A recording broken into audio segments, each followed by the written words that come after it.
Another crossover Thursday edition here on the Locked On Network. I'm joined by Aaron Freeman of Locked On Falcons. I am Kyle Crabbs of Locked On Dolphins. And we have a week 7 matchup between a couple of teams still looking to find their stride. So before I get into asking Aaron any questions, Aaron, first and foremost, it's great to see you. How's the season been treating you thus far?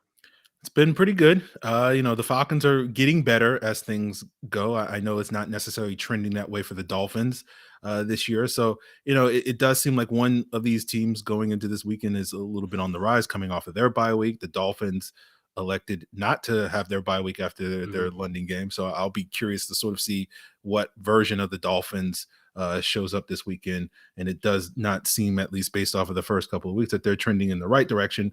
But it's going to be a golden opportunity for one of these teams, with the Falcons continuing their momentum or the Dolphins potentially getting their season back on track. So it's going to be a fun matchup. Yeah, for sure. And of course, there's a little bit of familiarity with these two teams who had the joint practices in the preseason and the preseason game in week 2 of the preseason. And, when I thought about where I wanted to start this conversation with you about Atlanta, Aaron, obviously one of the names that was tied to the Dolphins throughout the pre-draft process was Kyle Pitts, the number 4 overall pick when Miami was sitting there in the 3 hole before they traded out and then traded back up to 6 and eventually drafted Jalen Waddle. So it seems like Pitts has kind of settled in for Atlanta. You can correct me if I'm wrong, but I'm just kind of working my head around some specific matchups. And Eric Rowe has traditionally been a very good tight end coverage option for the Dolphins, but he's only played 41 snaps over the last 2 weeks combined. So how well is Kyle Pitts playing? Obviously, with Arthur Smith, this is a team that likes to use a lot of 12 personnel and multiple tight end sets. So I have to figure that's probably something Miami should be planning for. Yeah, Kyle Pitts has been playing pretty well. Given the level of hype that we had for Kyle Pitts, the first month of the season was a little disappointing, largely, I think, due to the lack of red zone production from Kyle Pitts, where we really thought that would be a big area for him. We saw him catch his first touchdown of the season in that week 5 game against London. That was his big game where he had 9 catches for 119 yards. And, what was interesting watching the film of that game and seeing how strong a first half Kyle Pitts had, where I think 6 of his 9 catches came, a lot of it was the Jets playing a lot of man coverage and the Falcons exploiting that when, they were dealing with injuries to their number 2 wide receiver in Russell Gage, didn't travel to London. Calvin Ridley didn't travel to London due to an undisclosed personal matter that kept him stateside.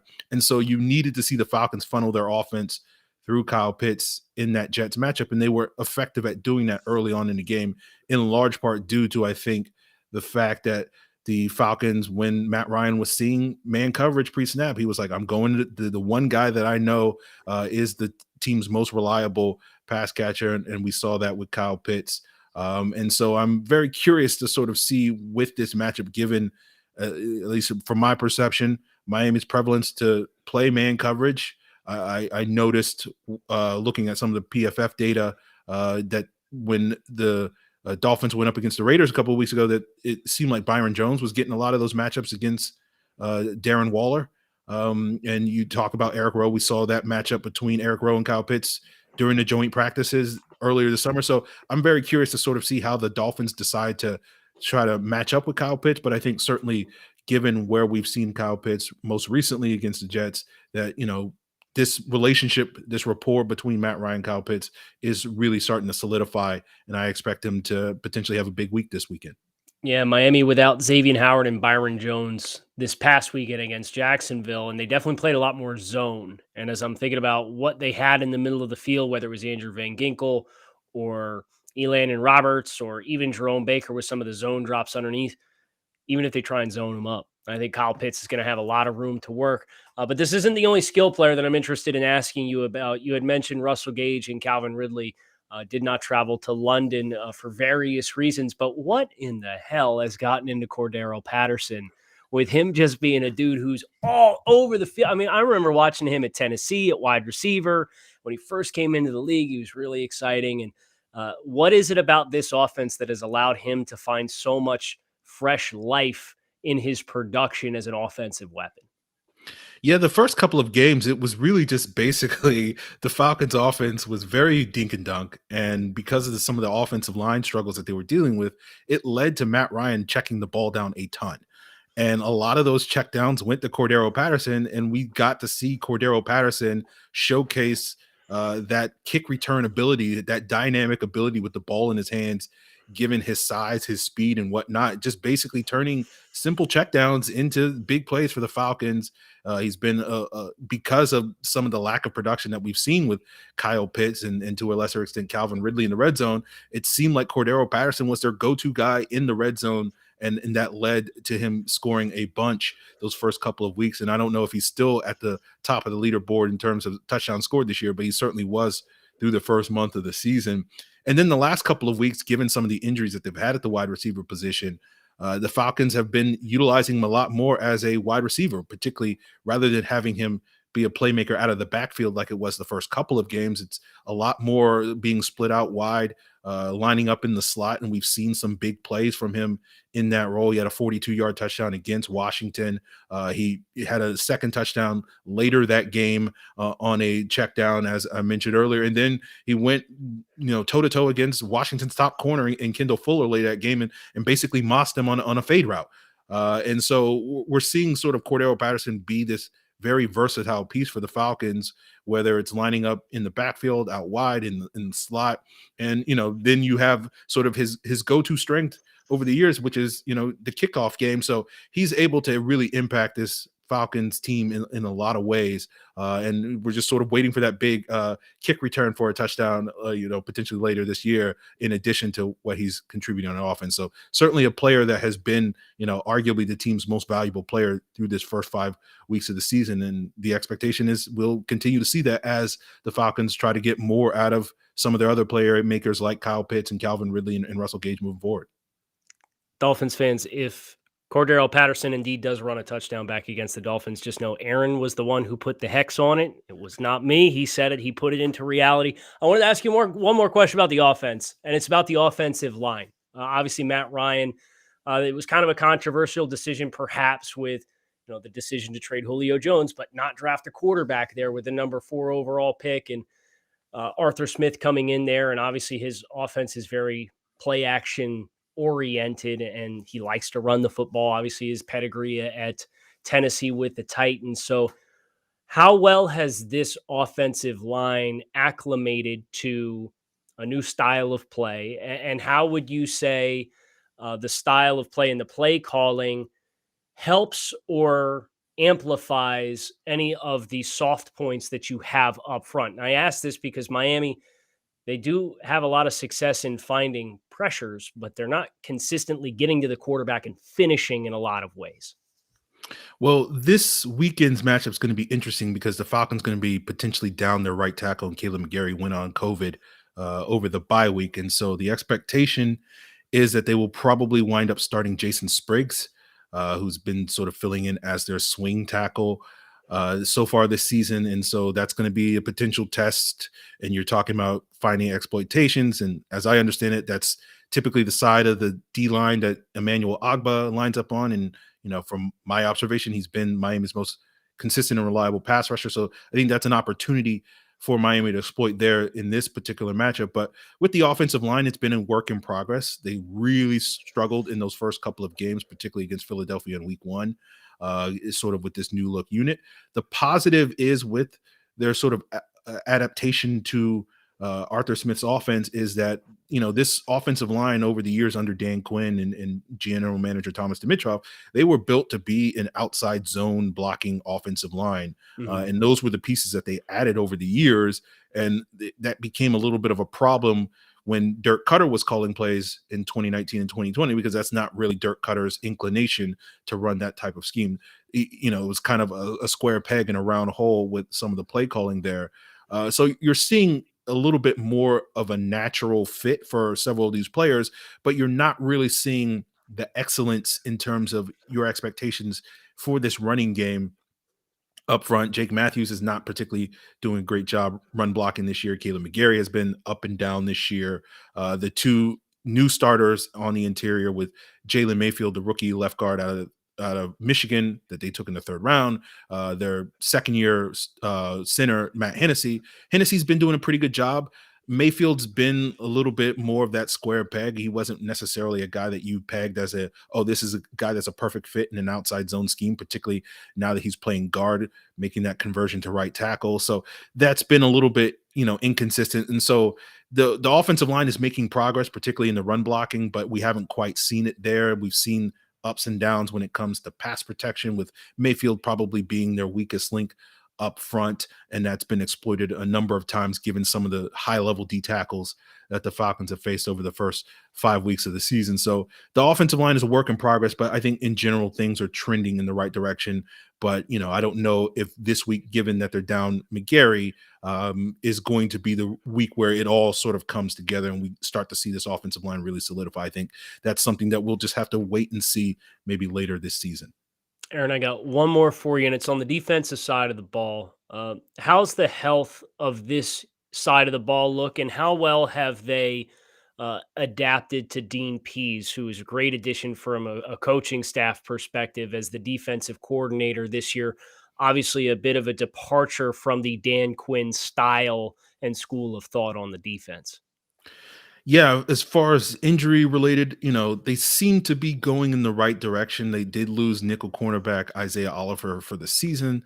Richie Grant sort of stepped in last time when the Falcons played the Jets in London, their second round pick, the safety out of UCF, and did a pretty solid job. I think he's going to be up for a much bigger challenge this week going up against Jalen Waddle than he was against Jamison Crowder. No offense to Jamison Crowder.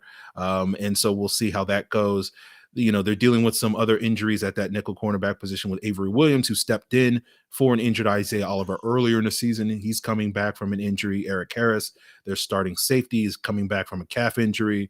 There's some early indications that maybe Dante Fowler, their edge rusher, is not necessarily fully healthy, but we'll sort of keep a track on that as the week unfolds in the injury report. So health-wise, they're pretty healthy with a couple of players, dealing with some nicks here and there.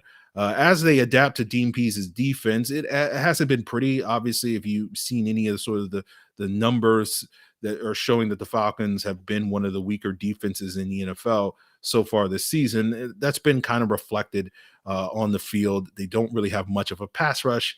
Their secondary, particularly at the safety position, and basically everybody other than AJ Terrell in that secondary hasn't played particularly great. Their linebacker play, despite Foye Oluokun and Deion Jones being very athletic and potential playmakers, haven't really shown that ability to be making plays all over the field consistently this year. So it's a work in progress right now. And I think for the most part, the expectations for the Falcons defense is that this is going to be an evaluation and a development year for them as they sort of just try to pick up the scheme under Dean Pease rather than necessarily a unit that you were expecting going into the season to play at a high level. And the hope is that, as we get closer to years in, you'll start to see some of that stuff come to fruition and start seeing several of these players get more comfortable within the scheme. But right now, the Falcons defense is certainly not a strength of theirs moving forward. And we'll just sort of have to see if, they play a little bit better against Miami than we've seen so far this year. We're going to turn the tables here on this crossover Thursday edition on the Locked On Network, but not before we fill you guys in on our friends over at Bet Online with a new web interface for the start of the basketball season and more props, odds, and lines than ever before. Bet Online remains your number one spot for all the basketball and football action this season. Head to our new updated desktop or mobile device to sign up today and receive a 50% welcome bonus on your first deposit using promo code Locked On to receive your bonus. From basketball, football, baseball, NHL, boxing, and UFC, right to your favorite Vegas casino games. Don't wait to take advantage of all the amazing offers available for the 2021 season. BetOnline is the fastest and easiest way to bet on all of your favorite sports, and it is where the game starts. So we're continuing crossover Thursday here. Of course, Aaron Freeman of Locked On Falcons, Kyle Crabbs of Locked On Dolphins, and switching gears to find out a little bit more information about this Dolphins team heading into this Week 7 matchup. Kyle, I listened to your earlier week's episode where you were talking about the London loss to the Jaguars, and it sounded pretty critical of the coaching in that particular game. And I'm curious, when we look at this Dolphins disappointing start this season, Mhm. do you sort of attribute most of that to poor coaching? Do you think a lot of that is due to some of the talent that they've acquired in recent years not necessarily living up to expectations? Where do you sort of fall on that sort of spectrum of coaching versus talent? Yeah, it's tough because Brian Flores and his staff overachieved in each of their first 2 seasons in Miami, and that's earned them a lot of grace and a lot of benefit of the doubt from a lot of the fans in the fan base. And they're saying the team in 2019 wasn't supposed to win more than 1 or 2 games. They won 5. Last year, they were, Vegas odds had them at 6.5. They won 10. Uh, but this was the year with all the talent that was hand selected and brought in by this regime, and you're seeing young players that aren't taking a step forward, and that's very alarming. You think about Austin Jackson and Noah Benogany from the 2020 first round, which is 2 of their 3 first round picks, and Austin Jackson had to move inside to guard, and he's been okay there. And Noah Benogany only got to see the field against Jacksonville because your top 2 corners, who were getting to combine like $30 million in cash this year, combined between the two, were both inactive. And he played okay, but he got mossed twice by Marvin Jones. And at the end of the day, that player development comes back to coaching. And then you're seeing the team, the guys don't know where to line up. You're facing unbalanced lines, and you're not bumping the front to make sure you have your gap integrity on the defensive side of the ball. They're taking zone coverage drops, and you got 4 guys who aren't shading their zone spots to where route releases are going out into the secondary. And you got 4 guys outside the hashes on the right side, and there's 1 receiver that's out there, and everybody else is going in the middle of the field. And linebackers don't have the eyes in the back of the head to see where to go. So it's a hot mess, and that's pretty concerning when you pair that with the trends that you've seen from Coach Flores and his assistant staff, where when he first came in, you had a lot of coaches off the Patriots tree. You tried to bring in Jim Caldwell, and that didn't work on the offensive side of the ball. Last year it was Chan Gailey. Well, this year you got a first-year quarterbacks coach who's never coached at the NFL level before. You got 2 co-offensive coordinators who had combined to coach or call plays for 19 games for Bill O'Brien back in 2015 and 2016 for the first 3 games of that season. You got your 4th offensive line coach who's a first-year NFL coach as a true positional coach. And some of these coaches are leaving Miami throughout the course of this 3-year tenure to take parallel jobs elsewhere. Marion Hobby is a very well-respected defensive line coach. He left this offseason from being the Dolphins defensive line coach to go coach the defensive line for the Bengals. Didn't take a promotion, nothing like that. After 2019, Patrick Graham, the defensive coordinator, left to take the defensive coordinator job with the New York Giants. So that's kind of the alarming flag, is there's experienced guys that are going out, and that goes for the players on the field as well, with guys like Kyle Van Noy and Eric Flowers and Bobby McCain. And the guys that are coming in have very little experience, and you're seeing that with a lot of sloppy play, which is not where we were supposed to be as the Miami Dolphins mentality here in year 3. Now, the Dolphins purposefully chose to not have their bye week coming off of their London game, like most teams wind up electing to do. Do you expect that, to wind up affecting their play this weekend? Are they going to be maybe potentially a little bit jet lagged, a little bit tired going into this weekend? I don't know if they'll be jet lagged, but I'm sure they are glad to get another chance to get out onto the field.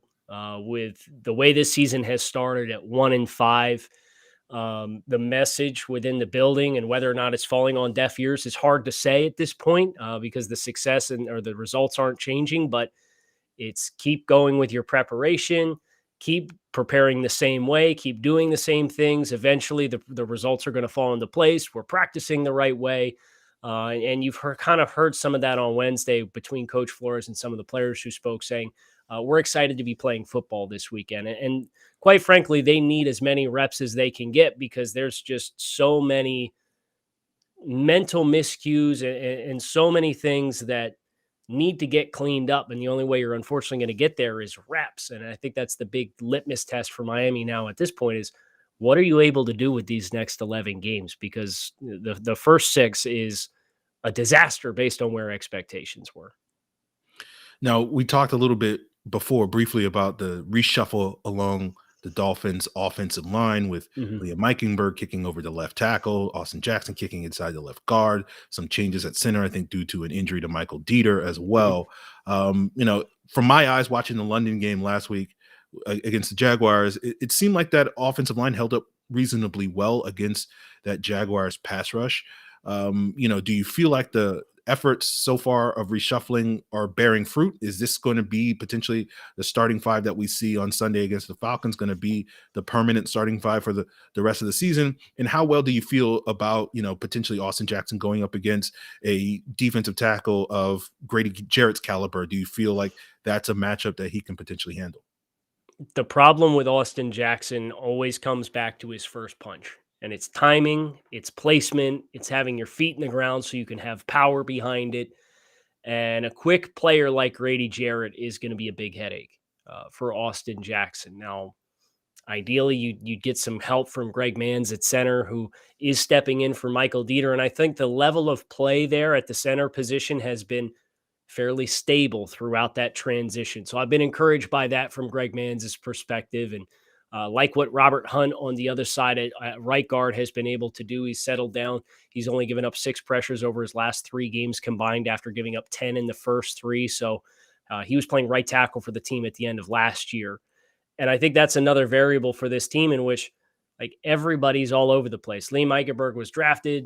He played left tackle at Notre Dame, and then he was a right tackle. And then he was left guard because Solomon Kinley was in the doghouse. And then he was back to right tackle. And then Austin Jackson had COVID for week 1. So then he was over at left tackle. It's like, this guy's a rookie. And you've played him at 3 different spots throughout the course of training camp. And uh, I think Austin Jackson gives you a little bit of an athleticism boost at guard where he's not on the island anymore, so guys aren't able to run around his outside. Josh Allen did get Liam Eichenberg a couple of times on the edge. He converted one speed to power, and he's got more length than Liam does, so he put him on his butt. But I agree with your assessment in that the offensive line, they were credited with 20 pressures.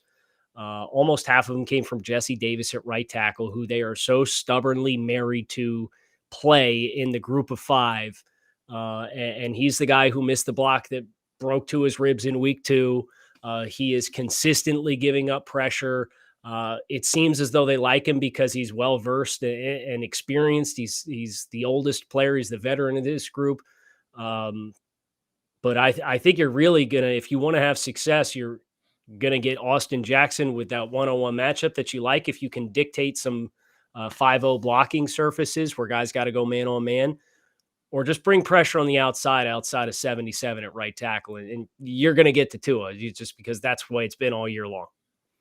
Well, Dean Pease likes to throw those nickel blitzes out there, so I think Yep. that's a way that he can scheme things up, and that's something to keep an eye on. Now, looking at the Dolphins' defensive side of the ball, we talked about Byron Jones and Xavier Howard missing last week's action.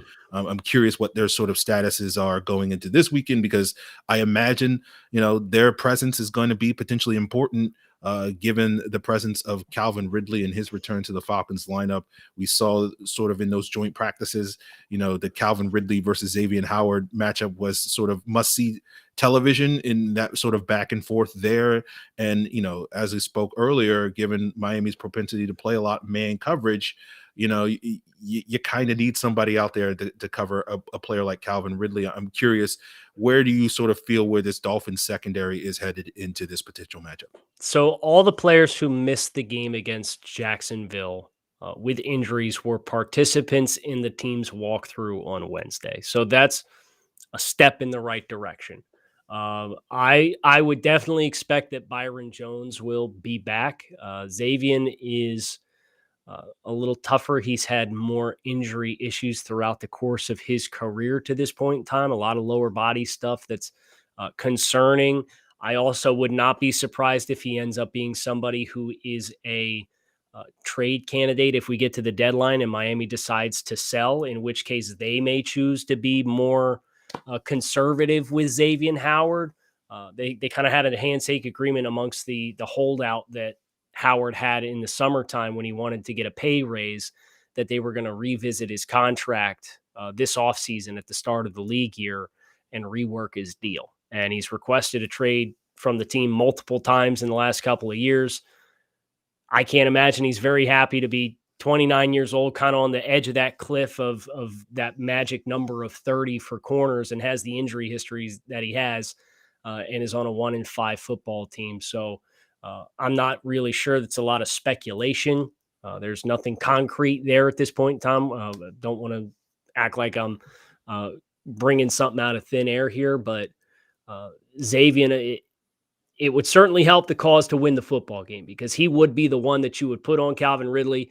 And I go back to what you had said about the Raiders game and Byron Jones matching up on Kyle Pitts. I think that would probably be something, if they wanted to play man-to-man, they would try to do a lot of. So their availability, I think, is going to go a long way in determining how they choose to try to play defense against the Falcons.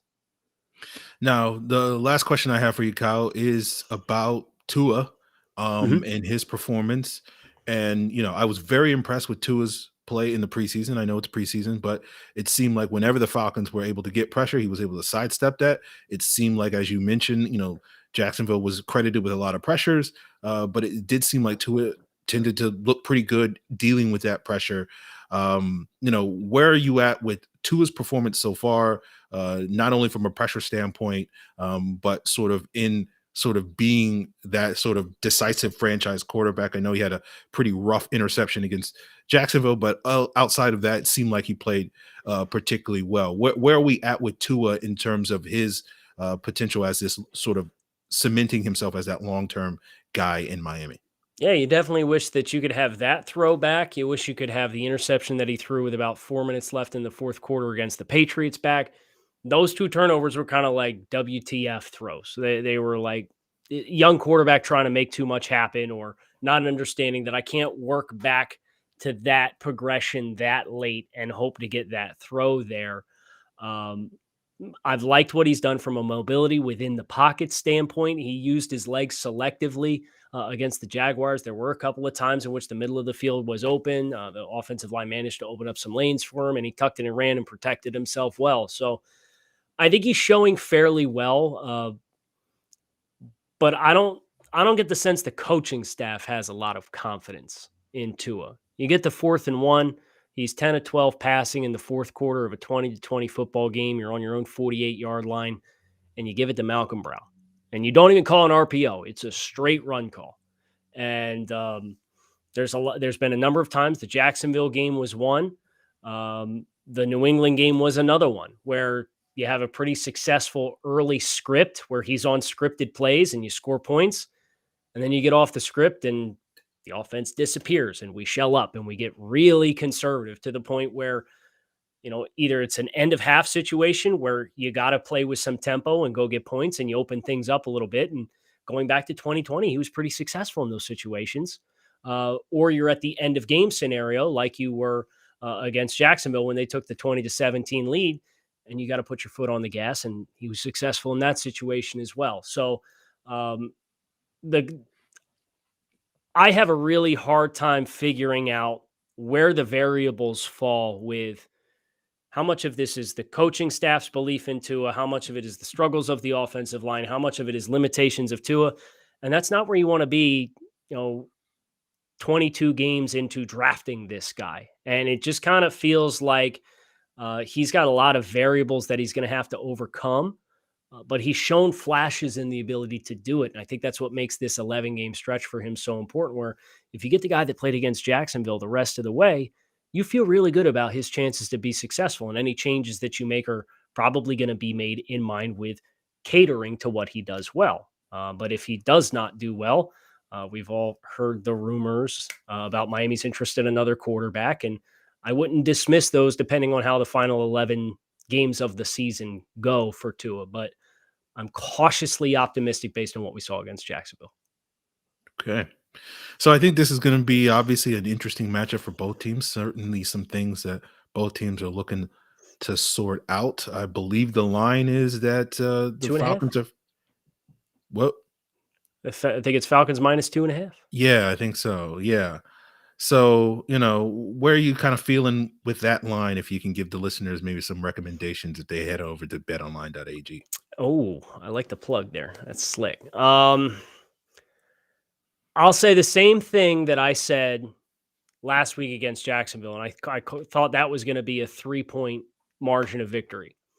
Miami has not had a single fortunate bounce of the ball since week 1. So sometimes if you guys are not in the right spots, when it comes down to those couple of plays, you're not going to be in the position to be taking advantage of that big play late in a close game. So whether or not that breaks or not, that's up for everybody to make that judgment for themselves. But I think this is going to be within 3 points either way. Brian Flores, the first 2 years, has traditionally done quite well covering the spread because of no expectations on his team, but they had expectations this year, and it's not been pretty. So the history this year says take Atlanta -2.5. And I think this is going to be a field goal contest one way or the other.